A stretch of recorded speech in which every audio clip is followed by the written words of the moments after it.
Hi, good day from Kilston. Today we'll be looking at the termite damages done inside the kitchen cabinet. One of the common termite entry and damages done in any property is actually in the kitchen, very specifically around the cabinet area. Number 1.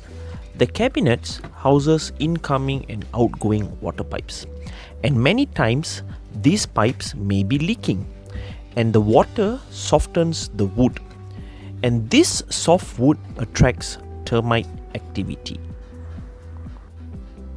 Number 2. Incoming or outgoing pipes for the sink is also a termite entry point.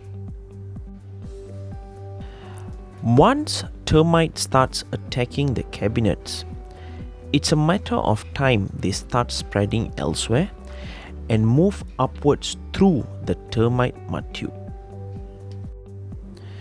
Okay, let's look at the top shelf of the cabinet.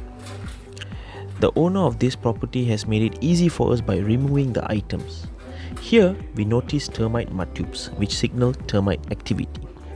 Right on top of the cabinet, many homeowners make the mistake of keeping boxes and newspapers. Termites attack beneath those items, and you can see the damages occurred here. Once the termite has reached the top of the cabinet, it's just a matter of time for them to attack the roof. Thank you for listening.